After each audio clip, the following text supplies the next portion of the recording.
"That's not her casket," the little girl told the millionaire at the funeral, and then they discovered something terrible. Leave a comment telling me what you thought of this story with a rating from 0 to 10, and let me know what city you're watching from. I'd love to know if you enjoyed my story and get to know you better, so please subscribe to my channel to support my work. I'm counting on your help. The August sun beat down mercilessly on the Crestwood Municipal Cemetery as the funeral procession approached the freshly dug grave. Arthur Sterling adjusted his black tie for the 10th time that morning, sweat dripping down his forehead as he watched the mahogany casket being carried by the funeral home staff.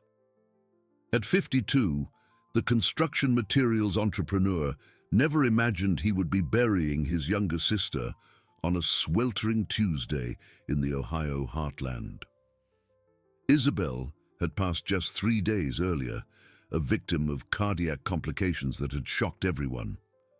For Arthur, who saw her as a strong and healthy 48-year-old woman, the news had been a devastating blow.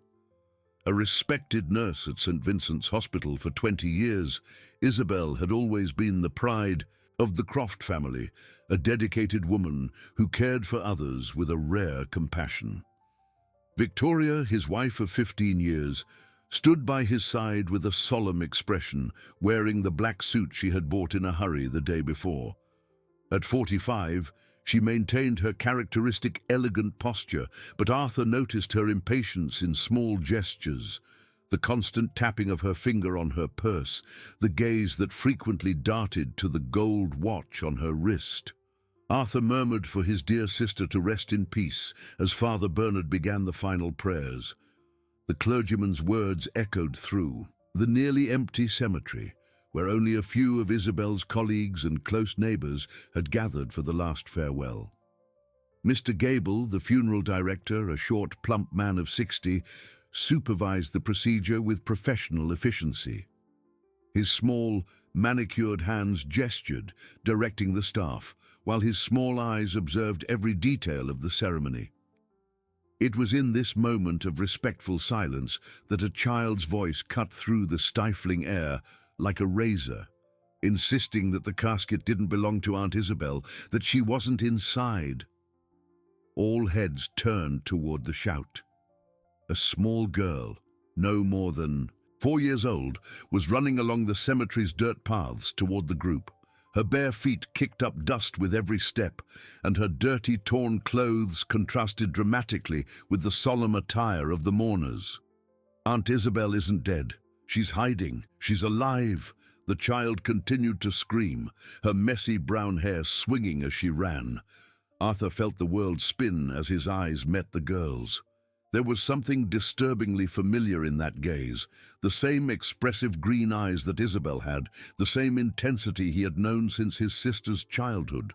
Victoria asked in a low voice who the child was, clearly annoyed by the interruption, wondering if anyone knew her. The girl stopped in front of the casket, her small hands gripping the side of the polished wood. She explained that Aunt Isabel sang to her every night, that she sang the song about the butterfly that flies and flies until it finds its home. "She can't have gone away without saying goodbye to me," she cried. Arthur's heart raced. That song, Golden Butterfly, was a song his mother used to sing to him and Isabel when they were children, a simple melody that had become a family tradition. Something only they knew. How could this dirty, abandoned girl know this song? "My dear, you must be confused," said Father Bernard, approaching the child gently. "This is a very important ceremony. Perhaps it's best if you go back home." But the girl screamed that she didn't have a home, and Arthur noticed tears starting to stream down her dirty face. "Aunt Isabel said she was going to take me to live with her when she got better. She promised. She said she had a kind brother who would help me too." The eyes of everyone present turned to Arthur, who felt his legs weaken. Isabel had never mentioned this child. How did she know about a brother, and why did those green eyes give him such a strange sense of recognition? Mr. Gable approached quickly, apologizing for the regrettable interruption and promising to have someone handle the situation. Arthur held up a hand, telling him to wait. Something inside him, an intuition he couldn't explain, stopped him from letting the girl be taken away. He asked the child for her name. "Alana," she replied, wiping her nose on the sleeve of her torn t-shirt. "Aunt Isabel gave me that name.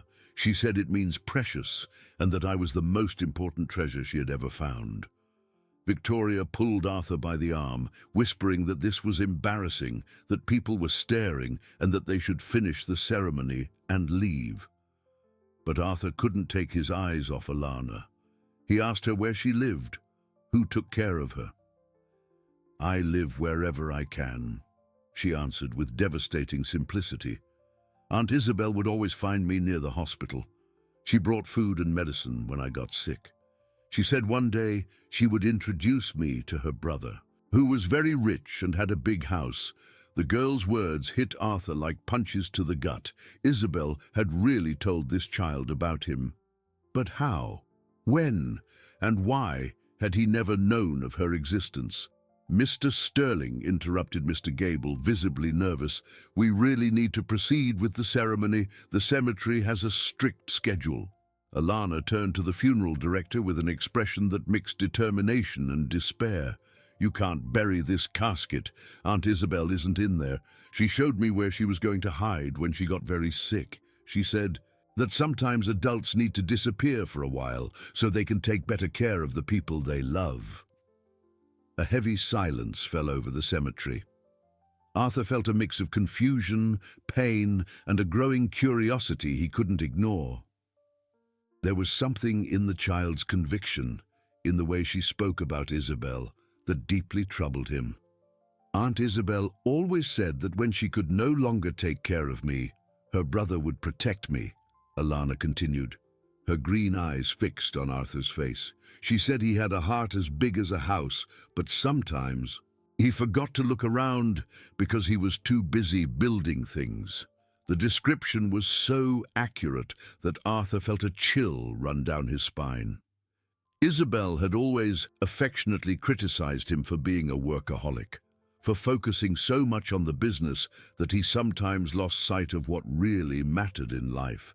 Victoria squeezed his arm even tighter, insisting this had gone on long enough, that the child clearly had mental problems and they needed to end this. But when Alana began to softly hum the melody of Golden Butterfly with the same intonation Isabel used, Arthur knew he couldn't just walk away and pretend this encounter never happened. The ceremony ended amidst awkward whispers and curious glances. Arthur had made a decision he didn't fully understand himself. He took Alana home. The girl followed him meekly to his pickup truck, her large eyes observing everything around her with a mixture of fear and hope. During the drive through the city of Crestwood, Alana remained silent in the back seat. But Arthur could feel her gaze in the rearview mirror. Victoria kept her lips pressed into a thin line of disapproval, her nails drumming nervously on the dashboard. "Arthur, this is madness," Victoria muttered when they stopped at the first traffic light. "You don't even know this child. She could have anything, any disease. And what will the neighbors think?" She knew the song. "Victoria," Arthur replied, his voice heavy with an emotion he couldn't yet name. "That song that only our family knew." "A coincidence," Victoria retorted. "Or maybe Isabel sang it to her once at the hospital. It doesn't mean anything." But it meant something to Arthur. During the 20-minute drive to his house in Crestwood's upscale neighborhood, he couldn't stop thinking about Alana's words, about the conviction with which she claimed Isabel was not dead. The Sterling house was an imposing two-story building with a well-kept garden and a pool in the back. When Alana got out of the truck and saw the property, her eyes widened in admiration. "Aunt Isabel told the truth," she whispered. "She said her brother lived in a house as big as a castle." Victoria led Alana straight to the bathroom, insisting the girl needed a bath before she touched anything in the house.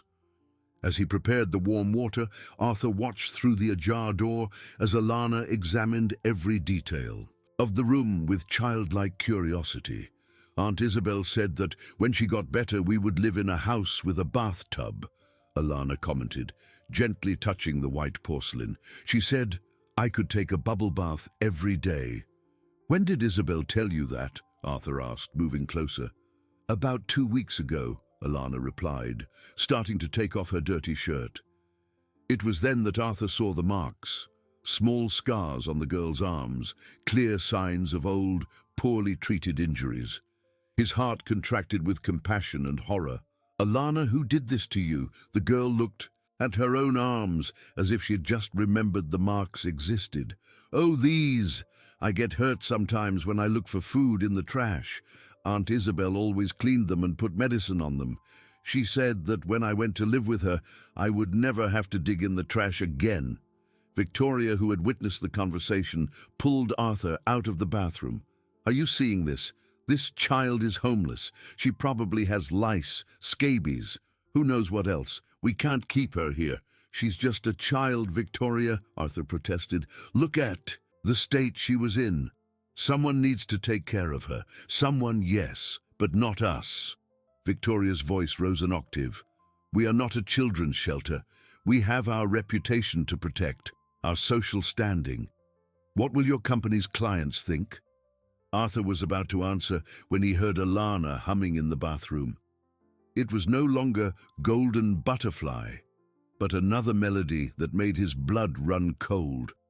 It was a lullaby his mother sang specifically when he or Isabel were sick. Sleep, my angel, safe and sound. Sleep, my angel, till the sun comes round. No one else knew that song. No one. After the bath, Victoria lent Alana an old t-shirt and took her to the kitchen. The girl devoured the ham sandwich she was offered with a desperate hunger, as if she hadn't eaten in days. Alana, Arthur said, sitting at the table across from her, tell me more about my sister. Where did you two meet? Near the hospital, she answered between bites. There's a little park next to it, with some benches under the trees. Aunt Isabel always showed up when it got dark. She brought food and sometimes medicine when someone is sick. Someone? Other kids. There are a lot of kids who live on the street around there. Aunt Isabel took care of everyone. Alana paused, her eyes filling with tears. She said she was a nurse, but she couldn't work at the hospital anymore because she was too tired. Arthur frowned. Isabel had worked at St. Vincent's until the week of her death. Why would she tell Alana she couldn't work there anymore? Did she seem sick when you last saw her? Alana nodded sadly. She was shaking a lot, and sometimes she said strange things like there were other people talking to her, but she was always kind to me. She said I was special, that I had eyes just like hers. Victoria rolled her eyes. Arthur, this makes no sense. Isabel died in the hospital. The doctors confirmed it. Mr. Gable brought us the death certificate. I know, Arthur said, but a nagging doubt had settled in his mind. Alana, are you sure you saw Isabel after she got very sick? Yes, I am. She came to see me 3 days before you had that sad party at the cemetery. She was very pale and shaking. A lot. But she gave me this. Alana reached into the pocket of the dirty pants she had taken off and pulled out a small object that made Arthur's breath catch. It was a delicate white gold ring with a small emerald. Isabel's nursing school graduation ring, a piece of jewelry she never took off. Where did you get this? Arthur asked, his voice louder than he intended. Aunt Isabel gave it to me. She said I should keep it and show it to her brother if anything happened to her. She said you would recognize it and know that she had told me the truth. Victoria came closer to see the ring. That really is Isabel's. I remember that ring. Her voice betrayed surprise and a growing discomfort. Aunt Isabel said one more thing, Alana continued, carefully putting the ring back in her pocket. She said she had a box buried in her backyard with important things you needed to see. She said that when she couldn't talk anymore, those things would explain everything. Arthur's heart raced. What kind of things? I don't know. She just said they were important papers, that they showed where she was going and why. Ilana yawned, the day's adrenaline finally giving way to exhaustion. Can I sleep here tonight? Aunt Isabel said her brother's house was the safest place in the world. Victoria shot her husband a furious look, but Arthur had already made his decision. Of course you can. I'll get the guest room ready. Later that night, after Ilana had fallen into an exhausted sleep in the guest room bed, Arthur and Victoria had their first serious fight in years. You've gone completely insane, Victoria shouted in the kitchen, trying to keep her voice down so as not to wake the girl. This whole story makes no sense. Isabel is dead. We saw the body being cremated. Cremated? Arthur stopped mid-argument. I thought she was going to be buried. Mr. Gable said there were problems with preserving the body, that cremation was more appropriate. Victoria hesitated, as if she had said too much. Since when did Isabel want to be cremated? She always said she wanted to be buried next to our parents. A tense silence settled between them. Victoria looked away, nervously fiddling with her wedding ring. Victoria, Arthur said slowly, is there something you're not telling me? Before she could answer, a soft noise came from the guest room. Ilana was talking in her sleep, and her words made Arthur's blood run cold. Aunt Isabel, please don't go. You promised you'd come get me when you were better. You promised. The next morning, Arthur woke with a determination he hadn't felt in a long time. Ilana's words about a box buried in Isabel's yard echoed in his mind like an urgent call. After breakfast, where the girl devoured pancakes with contagious joy, he announced his decision. I'm going to Isabel's house today, he told Victoria, who was washing dishes with sharp, angry movements. I need to check this story about the box. That's a waste of time, Arthur, Victoria replied without turning around. You're listening to the delusions of a traumatized child. Ilana, who was playing with a teddy bear Victoria had found in a closet, looked up. Can I go with you, Uncle Arthur? I remember where Aunt Isabel said she dug the hole. The word uncle hit Arthur like an unexpected caress. No one had called him that since Isabel was little. Of course you can, he replied, ignoring Victoria's disapproving glare. Isabel's house was a 15-minute drive, away in a simpler neighborhood of Crestwood.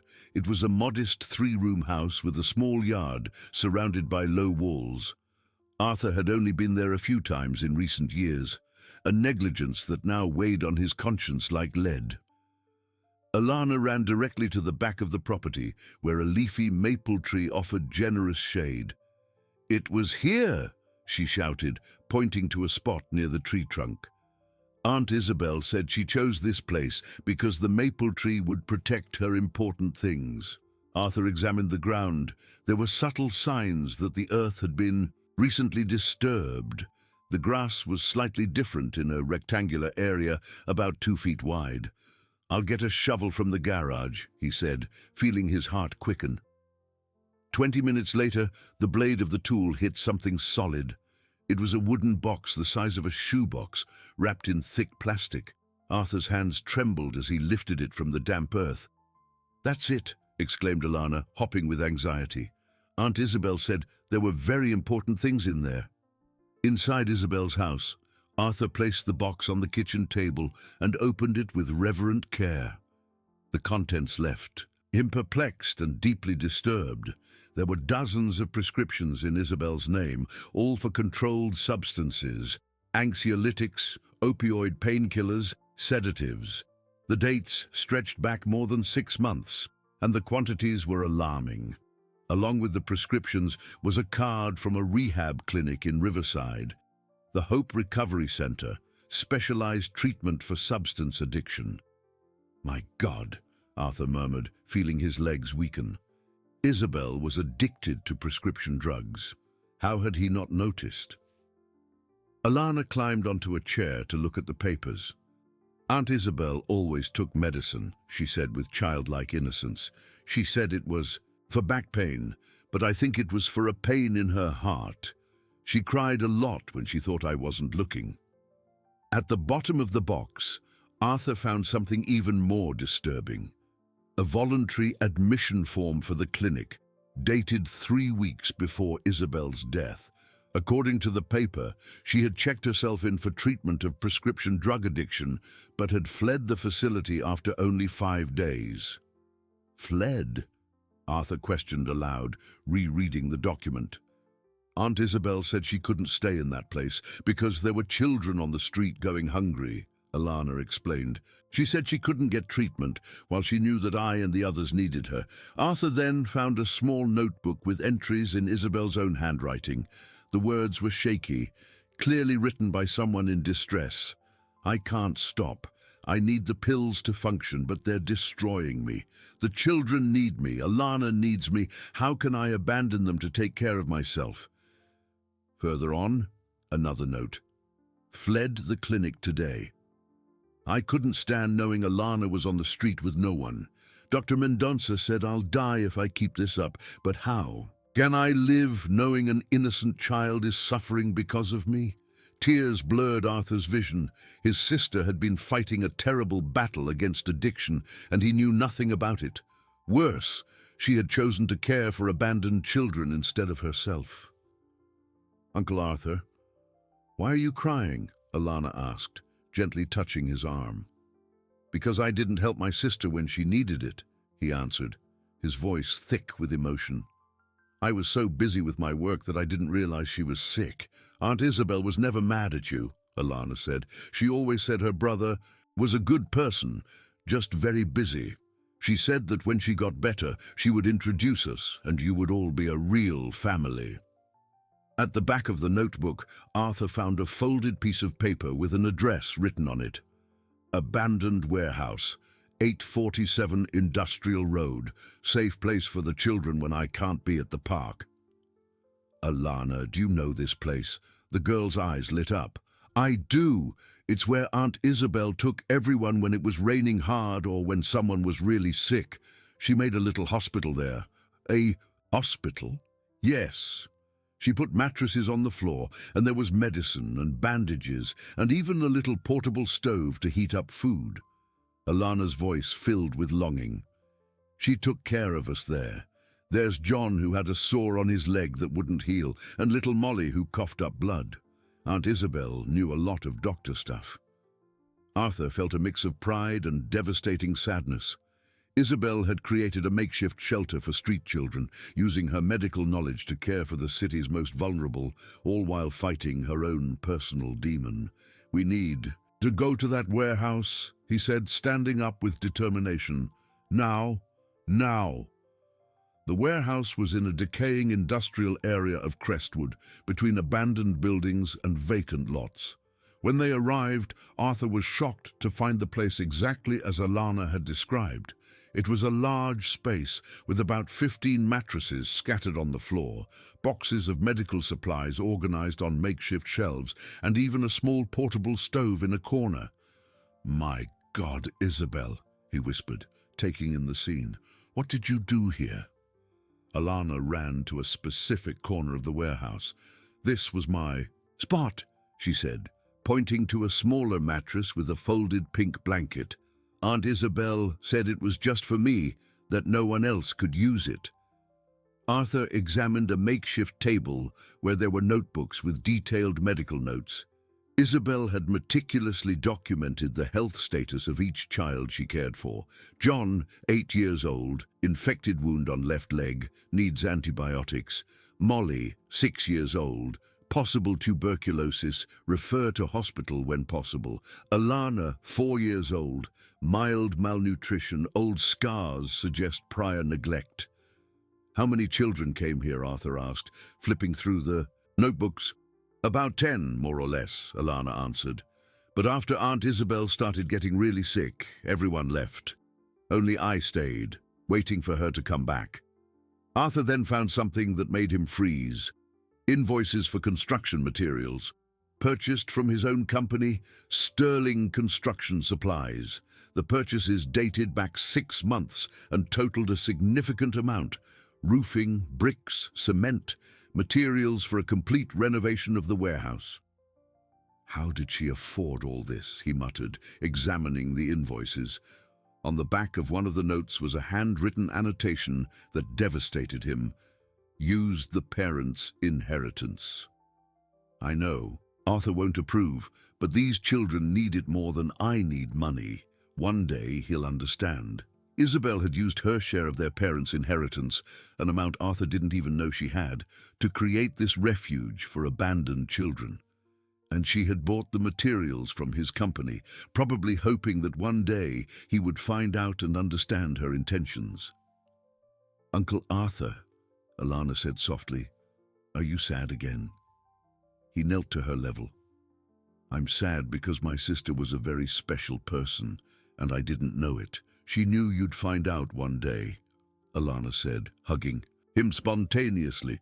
"She always said that when she got better, she would tell her brother everything, and you would take care of the children together." At that moment, Arthur heard voices approaching the warehouse. They were children's voices, hesitant but hopeful. Through the ajar door, he saw small faces peering in, dirty, thin children who clearly knew this place. "Alana," called a small voice. "Is Aunt Isabel back?" Arthur's heart broke as he realized that other children were still waiting for Isabel, still believed she would return to care for them. And now he stood before a responsibility that would change his life forever. 3 children entered the warehouse timidly: John, an 8-year-old boy with a dirty bandage on his leg; Molly, a frail little 6-year-old who coughed constantly; and Peter, a 5-year-old boy with eyes hollowed by hunger. They looked at Arthur with a mixture of hope and suspicion. "Did Aunt Isabel send you?" asked John, the oldest of the group. Arthur felt the weight of responsibility on his shoulders. "I'm Aunt Isabel's brother," he said gently, "and I've come to take care of you." In the following days, Arthur established a routine that completely transformed his life. In the mornings, he took Alana and the other children to the community clinic for checkups and proper treatment. In the afternoons, he brought food and medical supplies to the warehouse. Victoria did not hide her growing outrage. "This has to stop, Arthur," she yelled one Thursday, 2 weeks after the discovery of the warehouse. "You're spending a fortune on these children. Our bank account is being drained." "They are children who need help," Arthur replied, preparing a snack to take to the warehouse. "They are not our responsibility. Isabel died and took her problems with her." Victoria stomped her foot hard. "And another thing.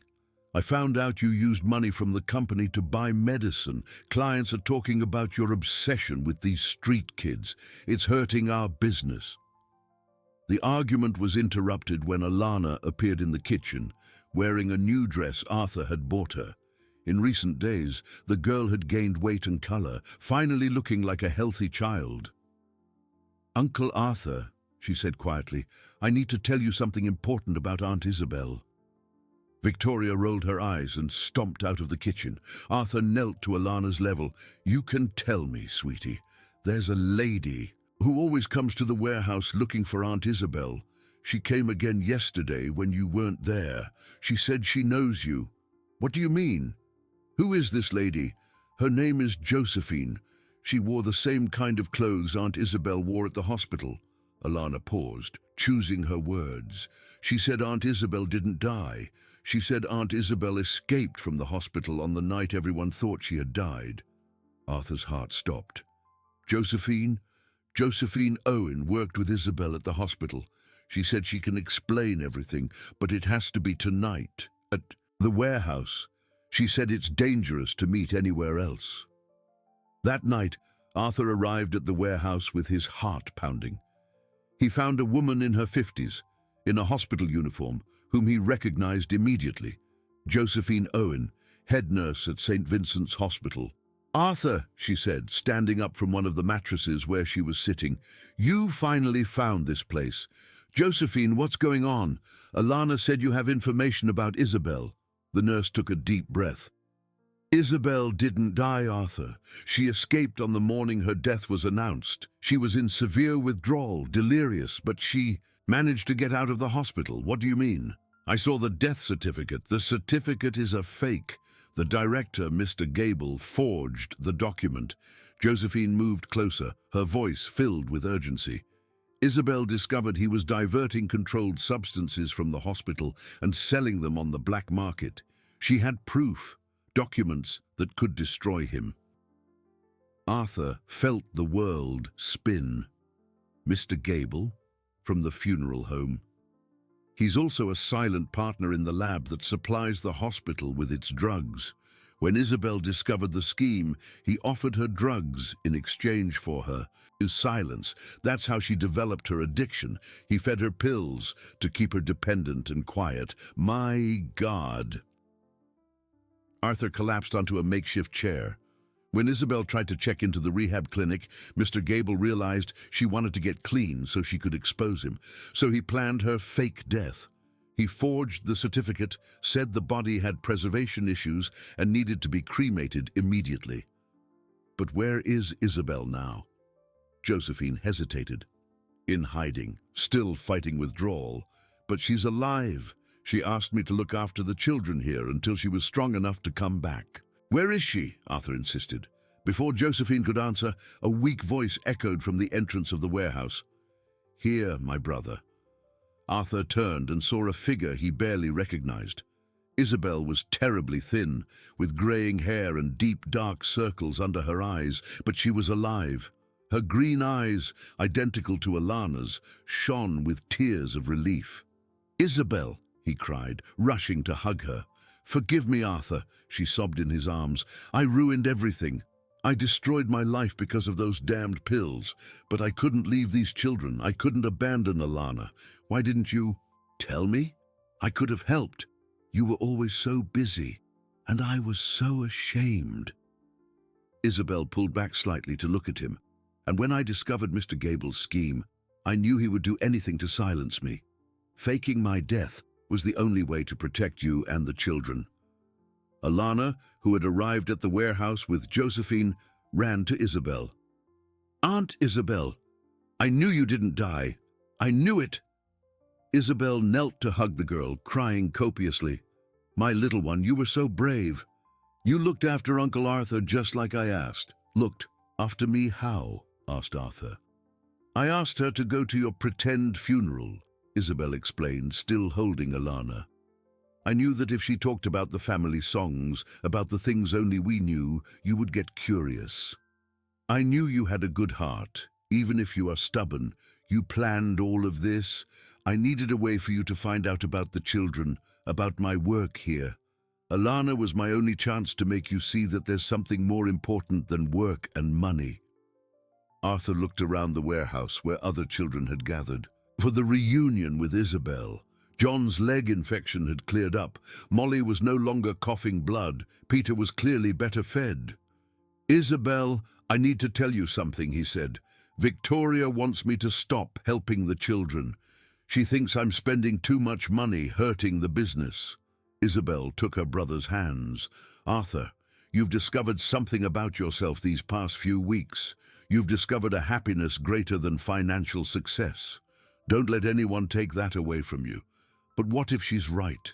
What if I end up losing everything? Then you lost material things, but you gained. A family, Isabel said, gesturing to the children surrounding them.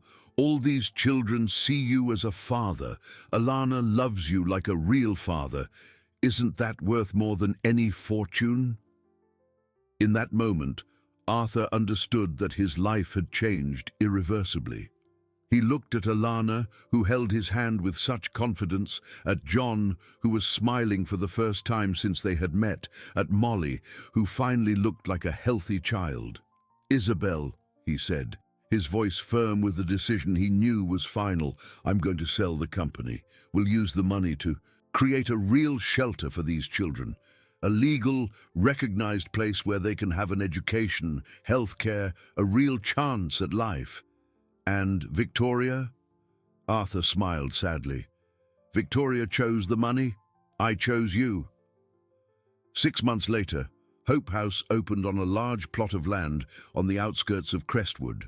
Isabel, fully recovered from her addiction after months of treatment paid for by the sale of the company, worked as the head nurse responsible for the health of the 20 children who now lived at the shelter. Arthur had divorced Victoria, who left with half of their remaining assets, but he gained custody of Alana through an adoption process that Isabel helped facilitate. The girl, now 5, attended the local school and had become the unofficial little sister to all the other children at the shelter. "Daddy Arthur," Alana said one sunny afternoon as they played in the shelter's yard, "Aunt Isabel was right. You have a heart as big as a house."